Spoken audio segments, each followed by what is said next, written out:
with the lead. They're getting a little wobbly. Johnson Chapman rebound. Robbie Ryan for three. She hits it, and we are tied. Cherry's three. Johnny Walker matching up against control. His shot. Bruce score. They score. They tie the game up 2-2. Some drives out for Robbie Ryan. Her three right on the money. This is Taya Hansen for three. Other side of the rim with a pretty reverse. Wow. 5 seconds to go. Find Hawk. Hawk spins. It rolls on. And Arizona State wins it. Edwards pulls off and buries the puck. Daniels takes the shot for Kirby.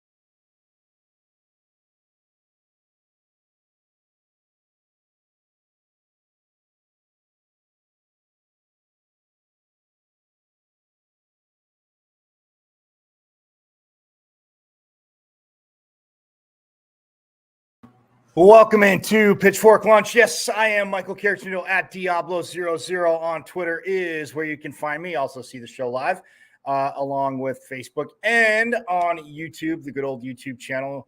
You can go there. You can watch any missed episode as we are now into episode 27 of Pitchfork Lunch. So happy to be doing this. And like I said, it's been a brainchild for a while, but nonetheless, go to YouTube. Subscribe to the YouTube page. It's at M as in Michael, V as in Victory, C as in Cat 005 at MVC005 on YouTube. And you can subscribe again. If you miss anything, you can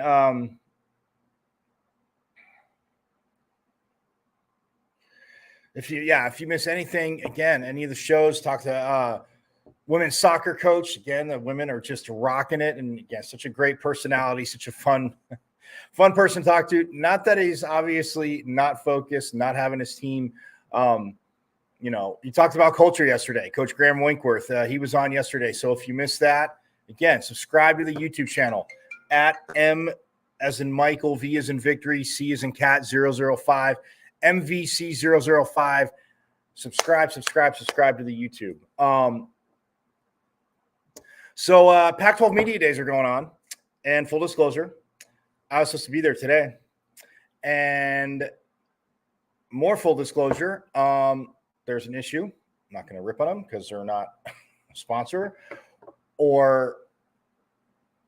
but there's an issue with an airplane, and another one couldn't get there till 10 minutes from now, which defeated my purpose of going to Pac-12 Media Day, which I would have been doing the show from there.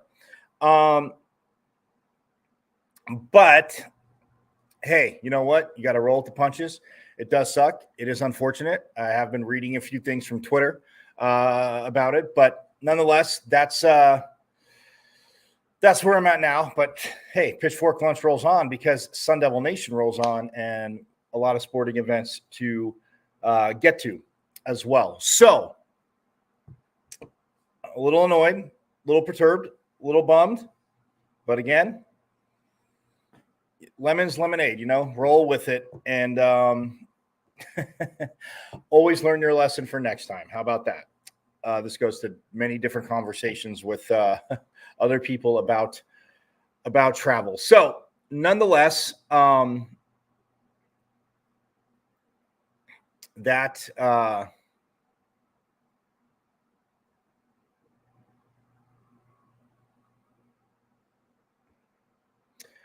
is where I'm at. But the women, again, wasn't going to be able to make it out yesterday for the women's, but they had theirs yesterday, unfortunately. And again, it goes off last year. I get it goes off last year and people see who recruits are, and it's pseudo. It's not fully talking out of both sides of your mouth. But this is the issue I've always had with preseason rankings. And yes, ASU is picked to finish last in the Pac-12. Yes, they did last year. Yes, they struggled. Yes, were they a complete, knock on wood, and utter mass unit? Yes, they were. Did other players step up to the best of their ability and Coach Adair getting him going in that direction? Yes, but it was a very tough season, not one that women's hoops is used to seeing.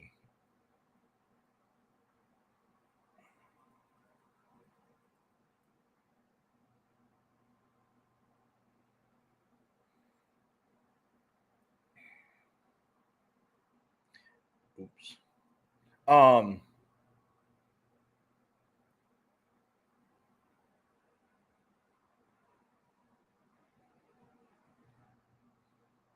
And believe me, I mean, Charlie Turner Thorne, longtime coach, again, doing her thing, was actually an assistant for Nikki Blue and the Phoenix Mercury this past season, which that was a tough one too.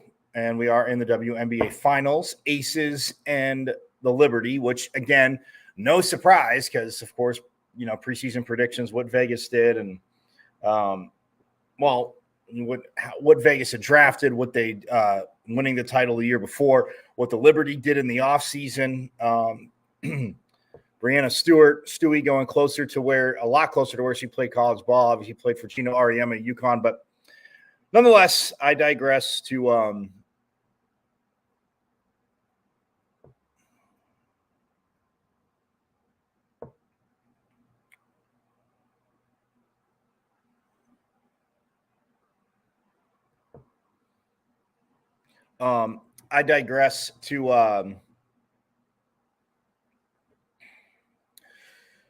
the women's basketball team again, picked to finish last in the Pac-12. It was a tough year for Coach Adair, but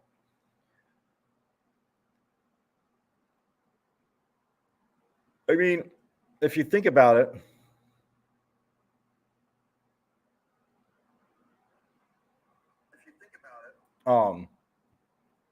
it's one of those things where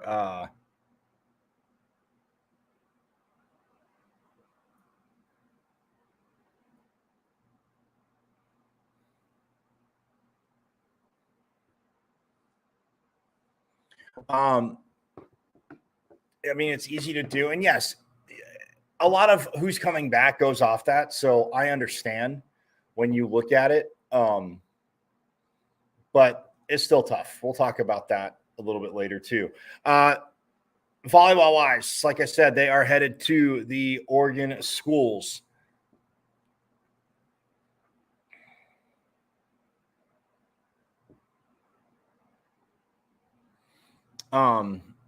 Yeah, they're playing the Oregon schools. And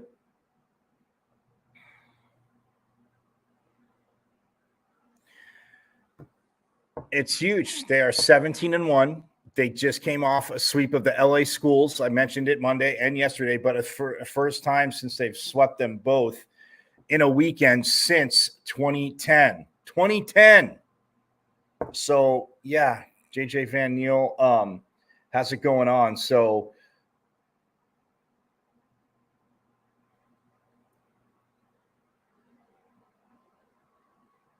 and they are taking on the Oregon schools. They have the Beavers first of Oregon State. Then they have Oregon. And if you recall,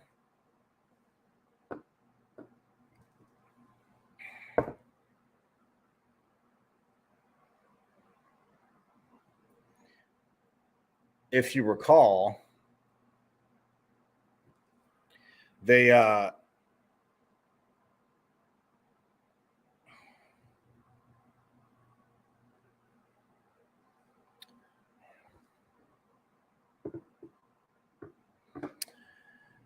if you recall, record-wise, yesterday, I was saying that obviously ASU is 17-1. Oregon, though, is 5-1, 15-2 overall. Oregon State, though, is 0-6, looking for their first conference win, but 5-11 overall.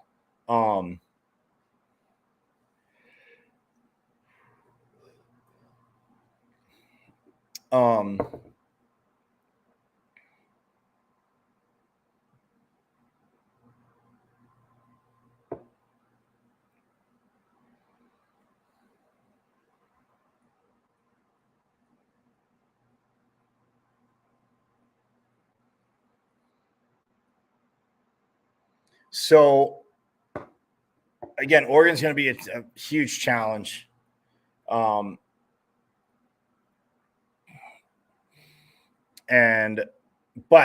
that is second. They open up with Oregon State, who, again, you don't want to overlook. And Coach even said, and you can always say, people will always say it's coach speak. Oh, well, if they did this or they did that, then they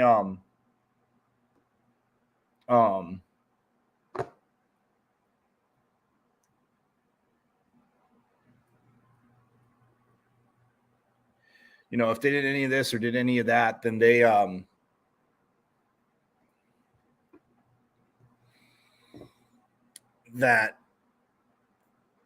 there's no time off, or they're talking up their conference, whatever. But I mean, literally, yes, you see Oregon State 0-6. Is that tough? Yeah, but I mean, their last one, they just lost in 5. I want to say to, was it Cal? Colorado. Sorry. They lost in 5 to Colorado.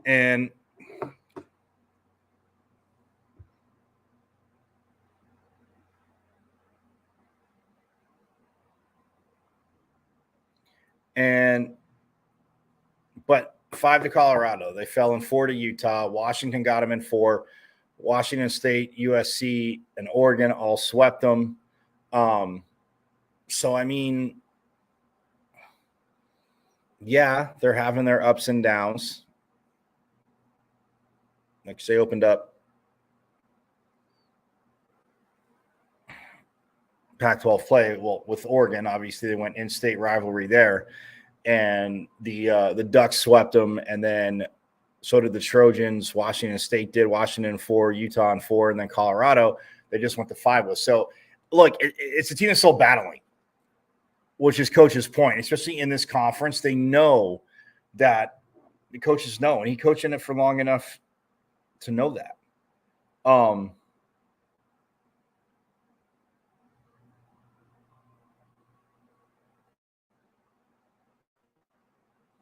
And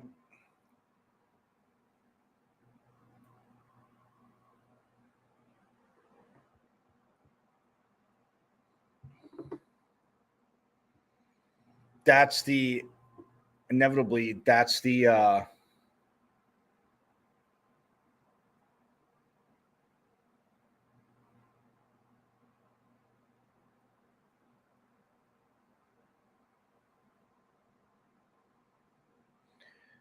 that's the issue. So if you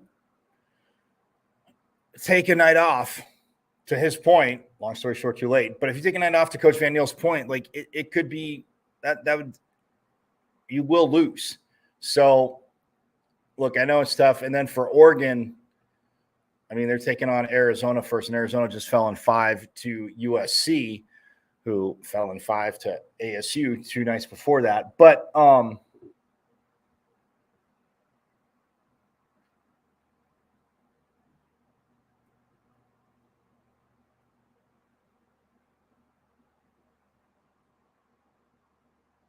so that's the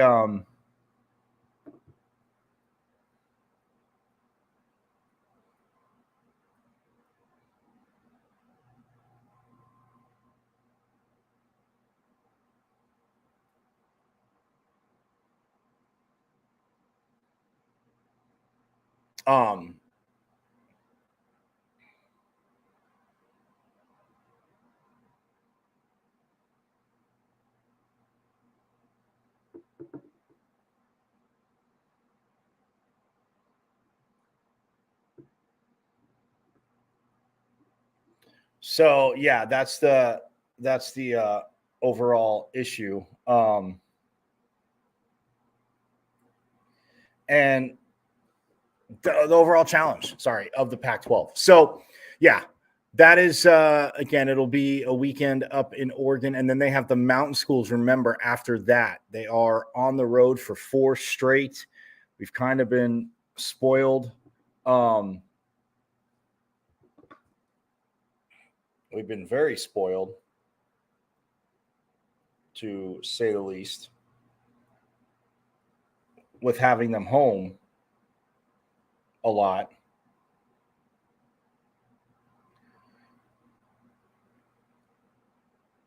But that's the thing. Like, now they got to be Road Warriors at 17-1. I mean, they are, because the Sun Devils, the Ducks, the Cougars, the Trojans, all 5-1. But ASU beat USC, so that puts them ahead of them. And then they still have to play Oregon, and they still have to play Washington State, because you'll remember when they played Washington. Yeah, they're at Washington State Wednesday, November 22nd. Because remember, to start conference play, they opened up with Arizona on that Thursday night, and then Sunday they played Washington. Because Washington opened up with Washington State, and then they came down here to the Arizona schools. So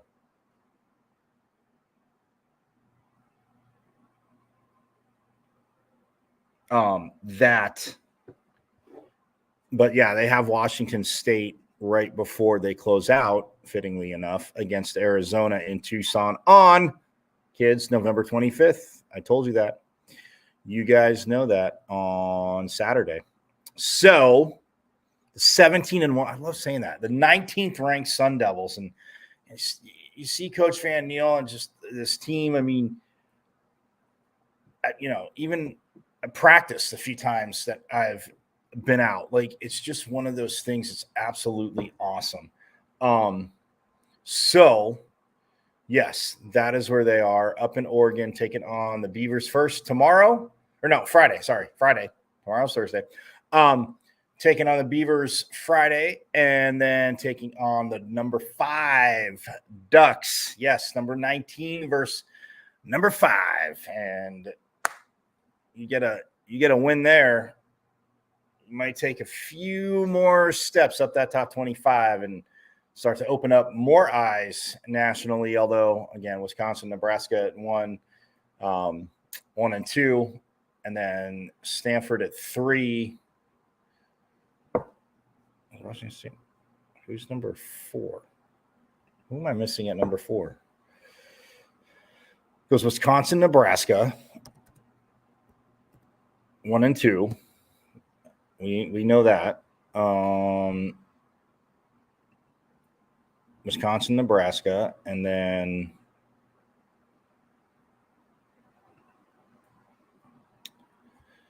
Stanford, 3. Oh, Washington State. Washington State is 4.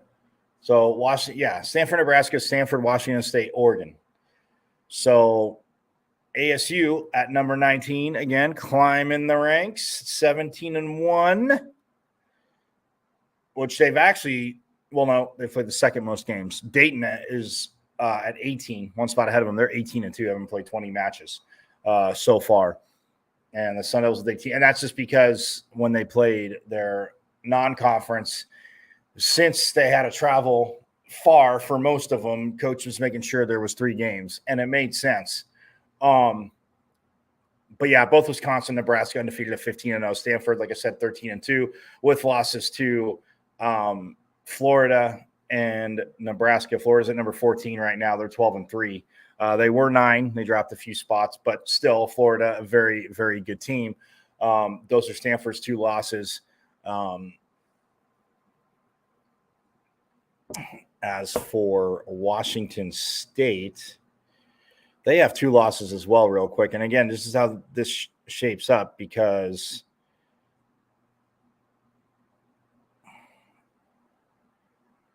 Oh, they got swept by Louisville. That's one of their losses. And then after that, they won quite a few more in a row. Beat BYU, beat Baylor, beat Texas. Oh,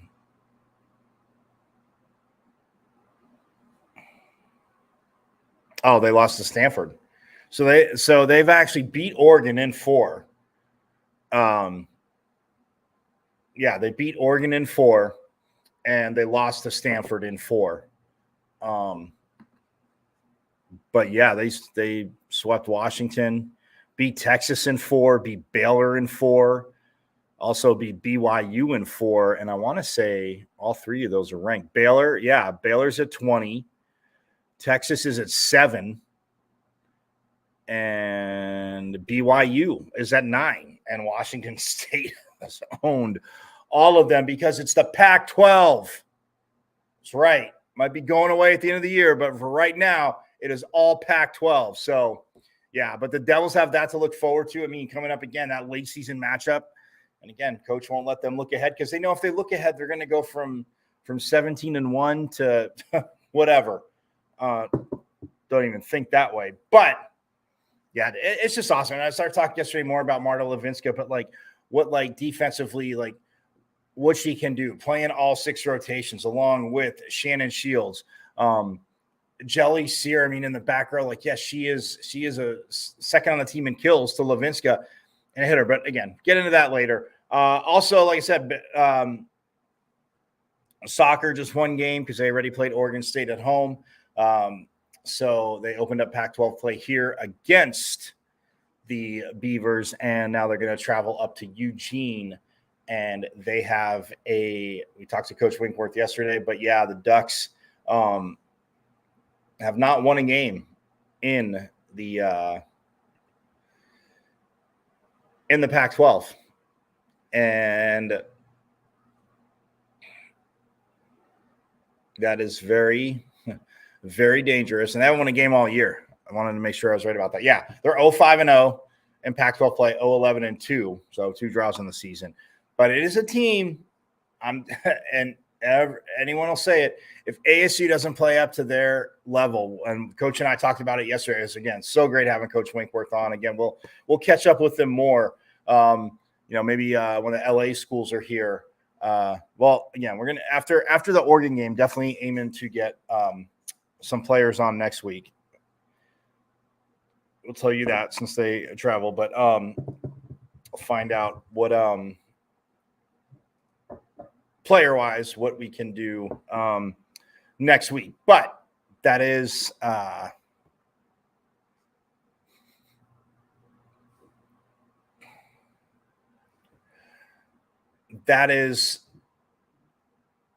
to be a tough matchup. If you take them lightly, a team that is just yearning for that first win when you haven't won. You always hear it in all sports, like the first point and the last point closeout, 2 hardest to get.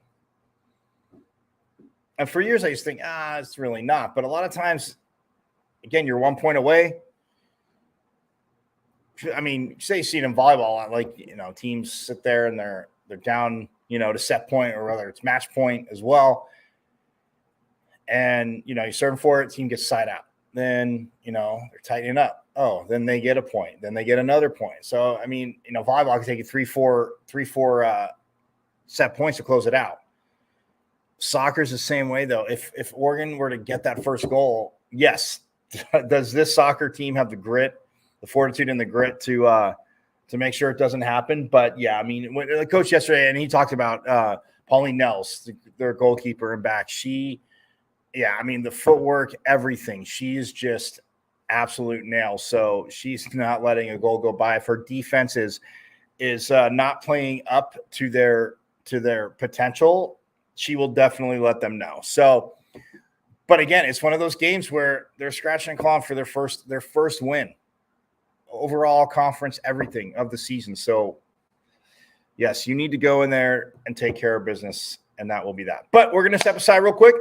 When I get back, we will jump into a little bit more of volleyball with with that matchup, or maybe some hoops. Either way, we'll see. But I'm going to take a quick break, and we'll have more coming up on the other side here on Pitchfork Lunch.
And yes, we are back here on Pitchfork Lunch. Happy Wednesday to everybody.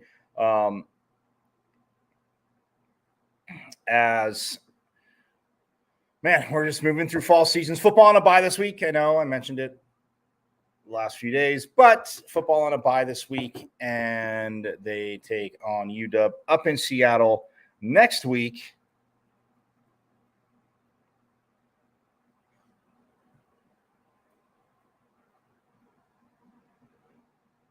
Yeah, they take on the Huskies up in Seattle next week. So, again, getting healthy, guys getting a little more, getting rest, getting more treatment, and hopefully they come in very, very healthy to it.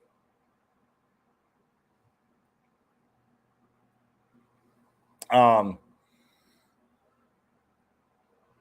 would be, again, I'm sure the coaching staff would be thrilled.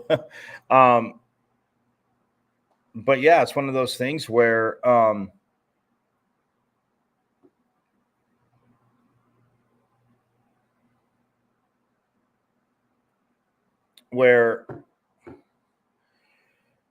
it's always nice to have a bye like right there in the middle of the season. I mean, if you have it, too early, USC had theirs a week before they played ASU, and then, but again, you get into a rhythm. I see both sides to it, but you ask NFL guys, so the ones that get the buys like in the middle, not too early, and then not at like, the very end, even though, yes, you can make a playoff run there. It's just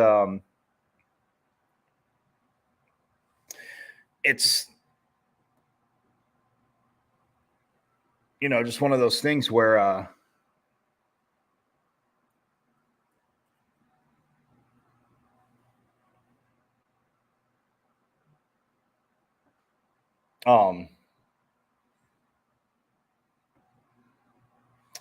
it's one of those things where I'll say this, like when you want to get healthy,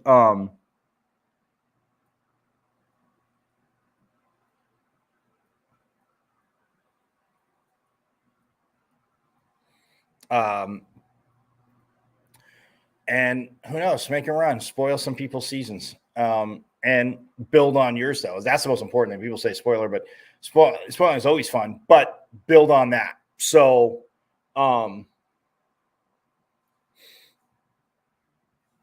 that's where a bye week right here can definitely rally a team, bring them together. And like I said, 1-5. Hey, they got Washington coming up. Who else do they have? They have Arizona, obviously, to close out the season. Yeah, they have Arizona to close out their season as they're 1-5 right now, real quick. And so they have Washington and then Washington State, which is here on October 28th. So hopefully it'll still be warm. And the Cougars will, have that time for kickoff hasn't been determined yet. Then they are at Utah on November 4th. Salt Lake City taking on the Utes. And then November 11th,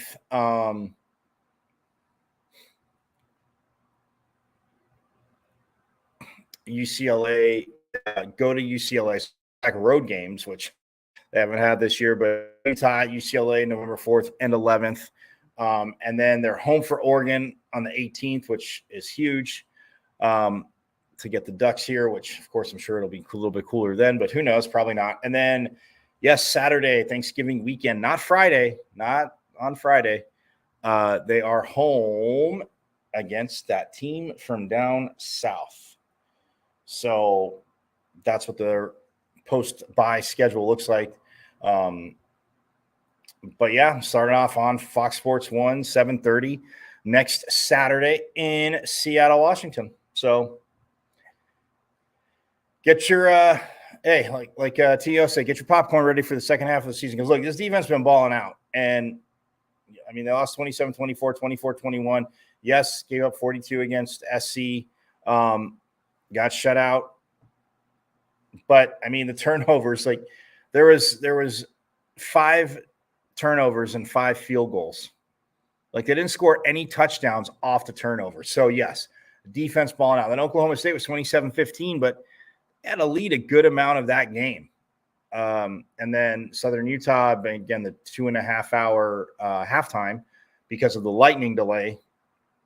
Yeah, that was tough.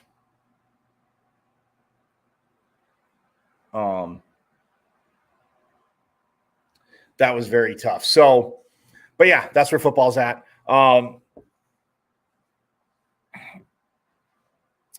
And yeah, I mean, look, there's a few offensive linemen. I mean, Coach Dillingham's talked about it. Emmett Boley, he won't be back this season, which again just sucks so much because he was, again, at right tackle, was just growing and had Joey Ramos at right guard. And I mean, Ramos still at right guard and having played some right tackle as well. So again, I've been over it.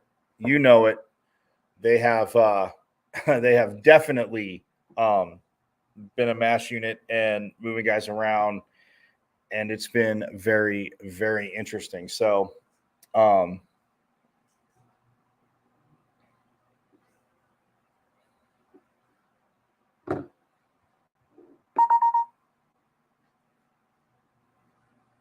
yeah. So, I mean, that's, like I said, it's been a challenge, but the energy, the passion, the grit, the doing the work at practice, the making sure it's right, that's not missing. And recruits have been in, they've seen it, they've seen the energy. It's going in the right direction. That's all I can say to you.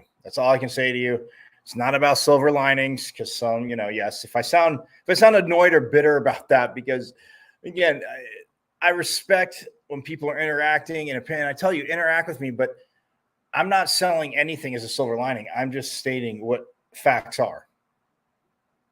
What facts are, what's been done, what's been said, and all that good stuff. So, but hey, we're going to take actually a little bit of a curveball here.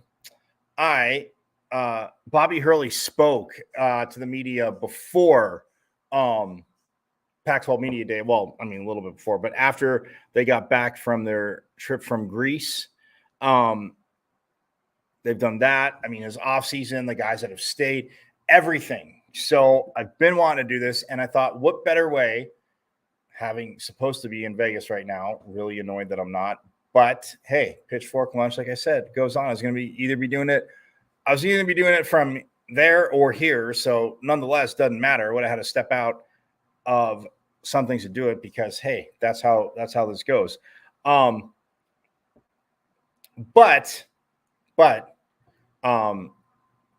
where I'm going to actually take a quick break, and when we get back, we'll have Bobby Hurley preseason. But like last week, again, headed into the season, talking about,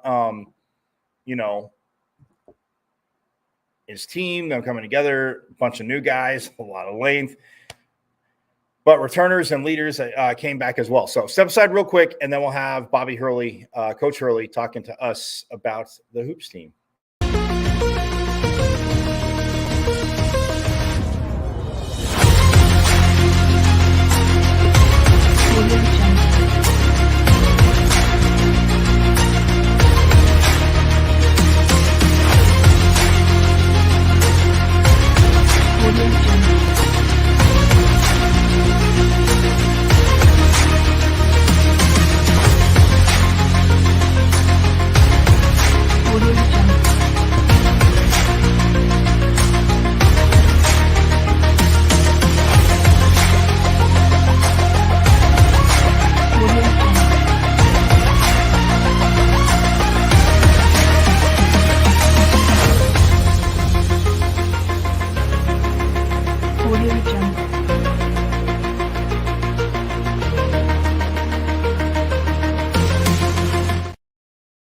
All right, I am back, and again, I just want to pop up to set it up too. I mean, this was done at the the practice facility. But yeah, again, huge media gathering after they got back in town. But and right before, obviously, they headed out to Pac-12 Media Day, which he did take Frankie Collins and Jemiah Neal with him. And not today, but we will hear from Frankie and Jemiah. Actually, you know what? Tomorrow. See, look at that. You can make decisions on the fly. I wanted to play because I was going to whatever I got from them there today. But nonetheless, look, hey, we're rolling. We're having a great time. And more importantly, but here is Coach Hurley. Again, just talking everything about his team. And without further ado, here is Coach Bobby Hurley. We're excited. Today was day one for us, first official day of practice. So the guys had a lot of juice to what they did today and how we played. We had good energy today, as you would expect from the first day. But we've had a pretty long summer, and I think it's been extremely helpful with 9 new players to do the foreign trip. That was a real positive. Got the extra practice time, so I think we're far ahead of where we normally would be at this time of year. Not unusual. There's a couple of guys that have some minor stuff going on that were not participating today, but overall, I think it was a great start. Good first step today. I know, Bobby, your last couple of seasons have been your best defensive seasons since you arrived in Tempe. Maybe it's a little too early in the process, but how do you see this team makeup in terms of the defense? Defensively, good athleticism on the perimeter. Good length on the perimeter. Jemiah Neal and Frankie have been very good defensively. Malachi Davis, Braylon Green, Adam Miller is kind of a seasoned player. So we got some guys on the perimeter that could defend. And around the basket, Sean Phillips has been a real difference maker. He's 7 feet with a 7'5" wingspan, really goes after shots, plays with an edge to him. And then, Alonzo Gaffney. So those two together, have really good length and shot blocking ability. So I think the defense has pretty good potential, for us to be very active and, create some turnovers. What's your sense of where you're at shooting ability, especially the newcomers that you had? Yeah, I think Adam has been very good in that area. He's a shot maker. He could, you could get him the ball a lot of ways, scoring off the dribble, coming off screens. Kamari Lands is a very good offensive player. He's got a good body, 6'7", and he's got some substance to him. He could, he could face up and shoot it, catch and shoot. He could put on the floor a little bit.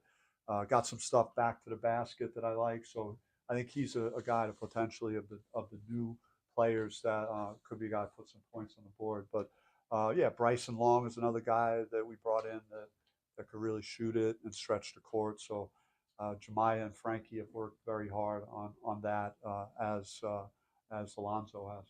Coach, you mentioned Alonzo and Frankie and Jemiah, just with the transfer portal and everything, some players leaving. Just what does it mean that those guys decided to stick around and be bought into what you've got going?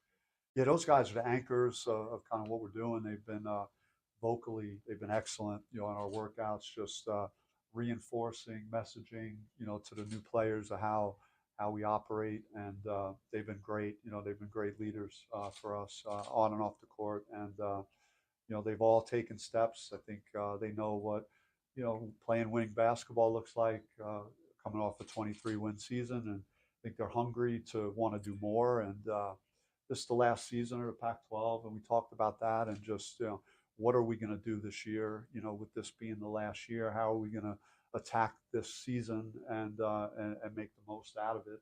It's our last chance to win anything, in the Pac-12 for Arizona State basketball. I don't see any banners, in our arena. So hopefully that's. I think that's how the guys have been thinking. They've been kind of filing that away in the back of their minds. Hey, Coach, I know you mentioned obviously the trip to Europe, but with the way the transfer portal is bringing in new guys year after year, a trip like that is obviously big. But how does it help you in recruiting and even like translate to their play on the court?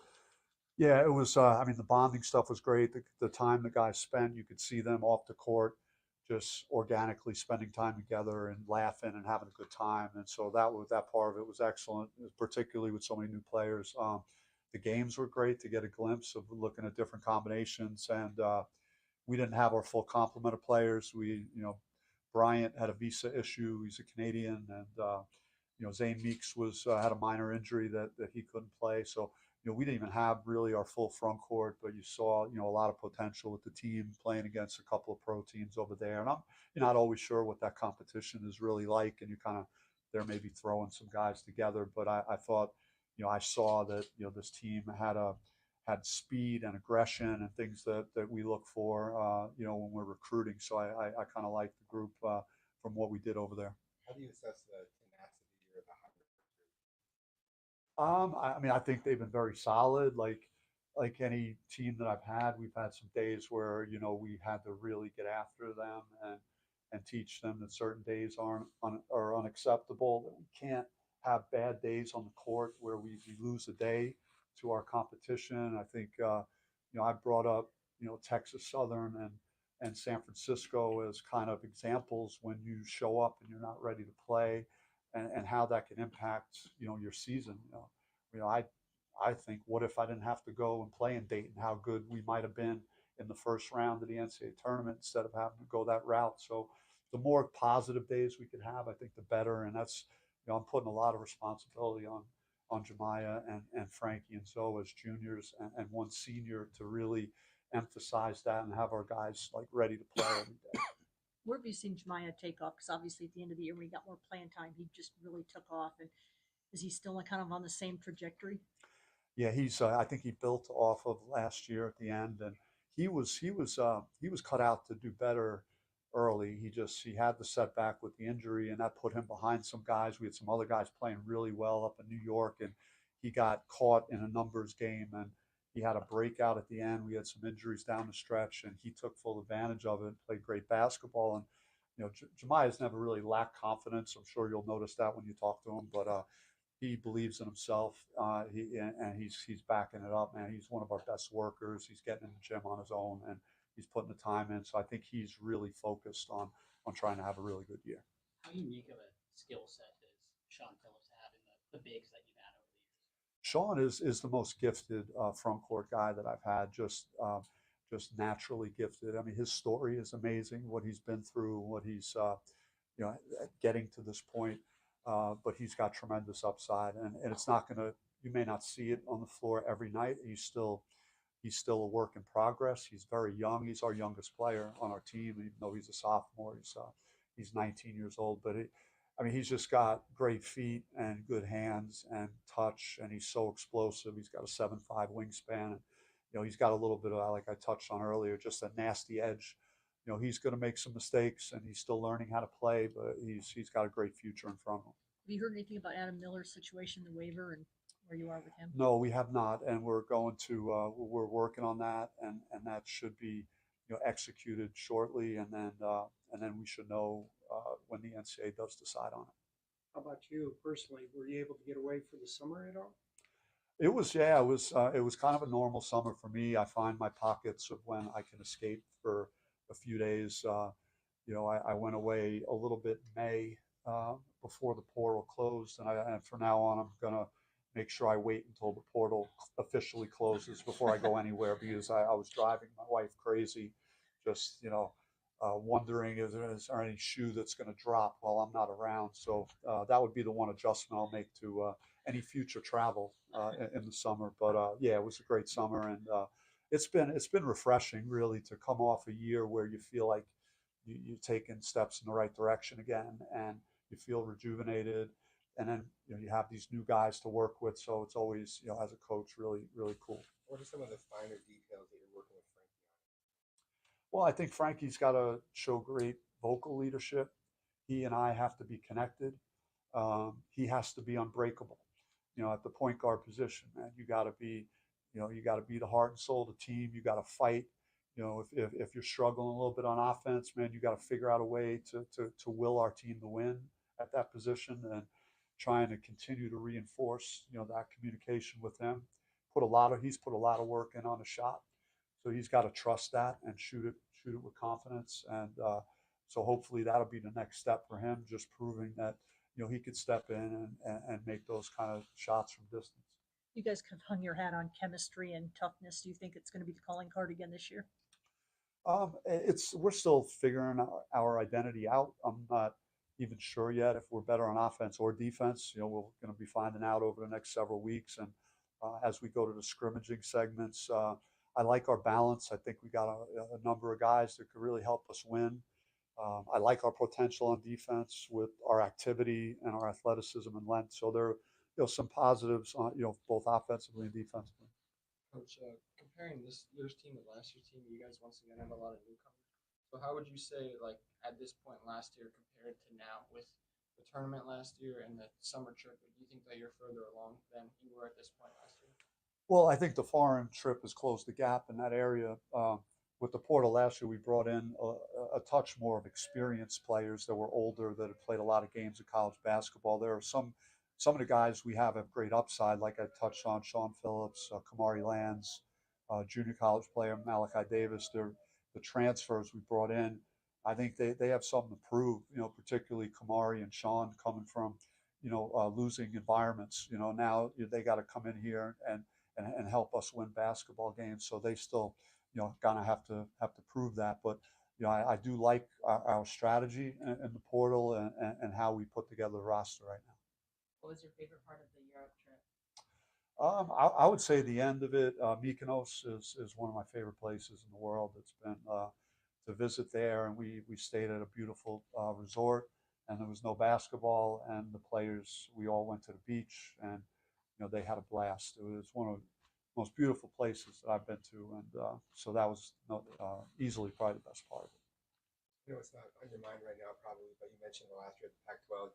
Any thoughts about just moving to the Big 12 in the future and the juggernaut of the league that is? I mean, it gets you excited if you're a competitor. If you want to, play weak competition, and not to say that the Pac-12 is that, because I think top to bottom this year, it could be as good as it's been since COVID stopped the season years back. I think some of the lower tier teams have gotten considerably better, and you can change your fortunes quicker with the transfer portal now and NIL and things. So I think it's going to be a very competitive year. But yeah, I mean, there's some heavy lifting ahead of us, in the future in terms of competing with those type of programs and the resources that they have and the brands that they are. I mean, you're talking about having, Baylor and Kansas and Arizona year in and year out, like three kind of top 10 teams that are in your league. And they were Big 12 was outstanding last year for in terms of NCAA tournament, and having a chance to play TCU in the first 4 minutes. I started to see how big and athletic they were, and we kind of settled down in that game, and we were fine. But it's something in the back of our mind again that we're excited about. As an ACC guy, Dave, back, just what do you make of Stanford and Cal going to the ACC? I mean, I'm happy for them because a big part of me, we've had battles with all these programs, and you want to see them land in a solid ground in some way and make sure they're in a good competitive environment. We're at the end of the day, there is a fraternity with the coaches, and we compete against each other, but you don't want to see any of those places be at a serious disadvantage or in a bad situation. So I'm happy that they're in the ACC. With your staffing hires, what was your goal when hiring them?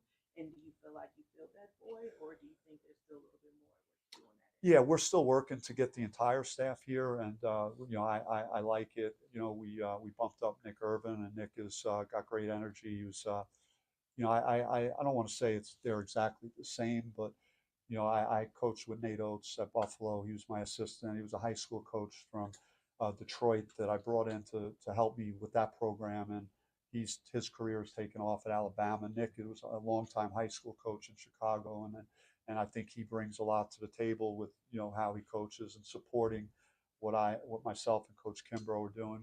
Greg Lansing has been a head coach for a number of years at Indiana State, very experienced as a special assistant. I think he'll do an outstanding job. And then I brought in Mickey Mitchell, that is a former player, and Mickey was here last year, and he's moved up in his responsibilities, but he's a guy that's seen what good teams look like. Again, knows how the program operates at a high level, and is younger too. We got to keep making sure that we have young people in the program that could develop and grow as coaches, and also relate to our players. So I like the balance between experience and youth that we have on our coaching staff. Coach, earlier here, you've had four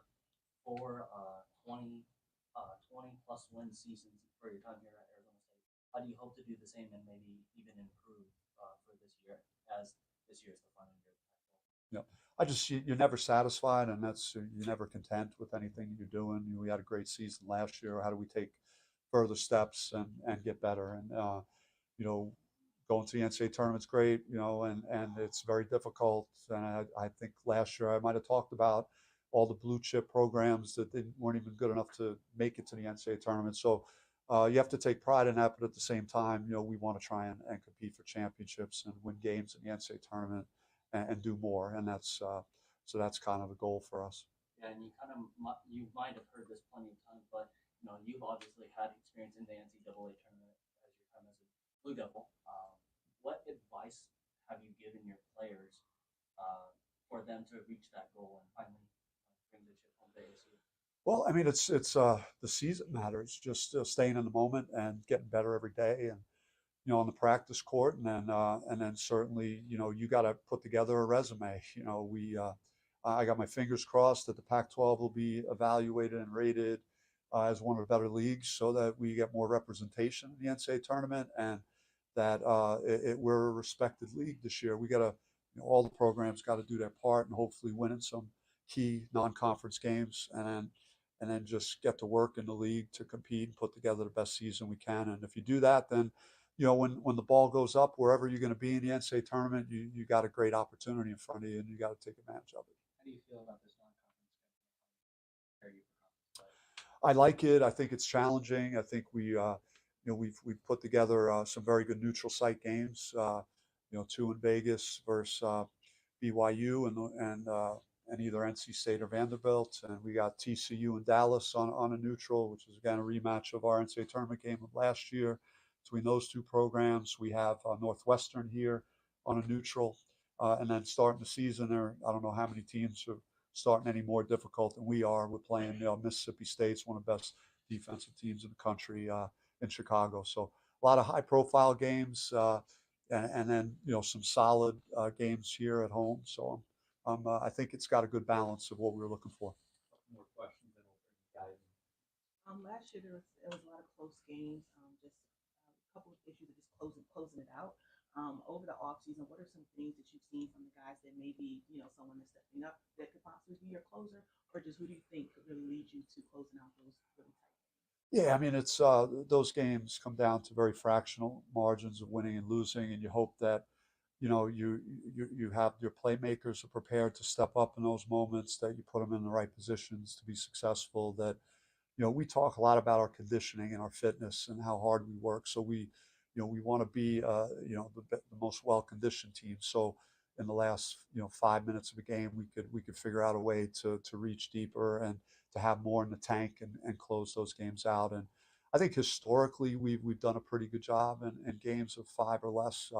I'm not sure exactly how that shook out last year, but we talk about it. We'll do game situations quite a bit here over the next several weeks to give those guys those opportunities to figure out how to win in the late stages of a game. One more question.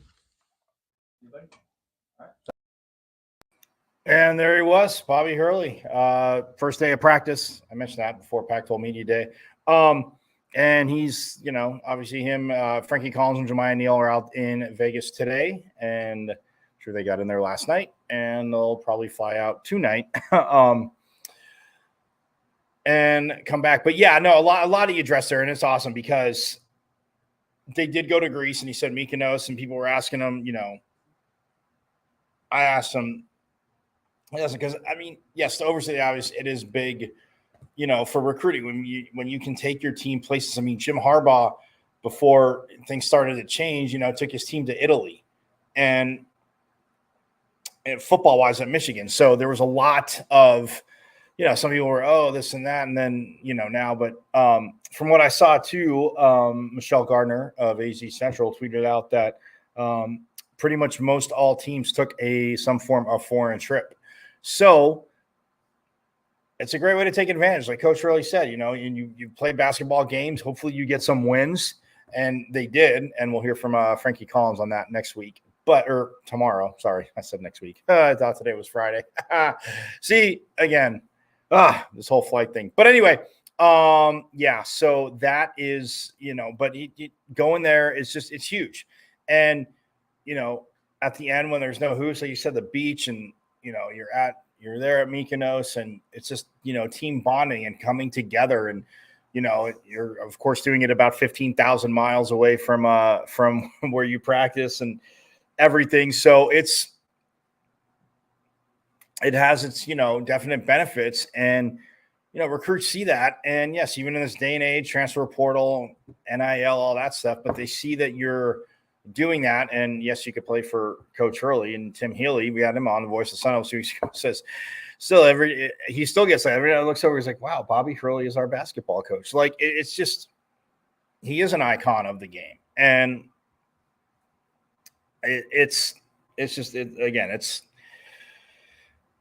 looking up and being out there at practice, going to see some stuff like, yeah, there is length, there's leadership, there's new guys or returners with leadership, but like with the new guys, and it can be very exciting in Sun Devil country. So, yeah, that's Bobby Hurley. So I'm going to get out of here as the witching hour has hit. No, I'm just kidding.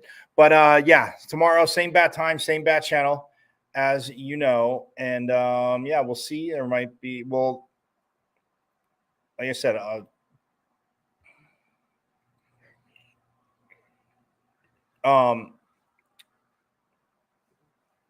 yeah, from what I got from Frankie Collins and Jemiah Neal, be able to hear some of that, probably hear some of that, and possibly another surprise guest. So that is another surprise guest. All I'm going to say, working on that, efforting. So we'll see what happens. But yeah, so everybody enjoy the rest of your Wednesday. Today is Wednesday. And I will see you tomorrow here on Pitchfork Lunch. And yes, Devils fans, I didn't forget. I know you thought I forgot, but I didn't. So yeah, enjoy the rest of your day. And as always, forks up.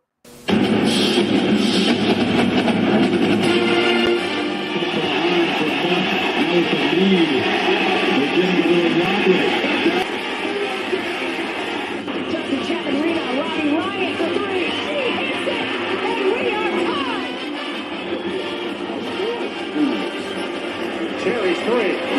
Johnny Walker mashing up against control. His shot. Bruce Morley scores. They tie the game up 2-2. Some drives out for Robbie Ryan. Her three right on the money. This is Thea Hansen for three. Other side of the rim with a pretty reverse. Wow. 5 seconds to go. Find Hawk. Hawk spins. It rolls off. And Arizona State wins it. Edward pulls off. And buries it. Takes the shot.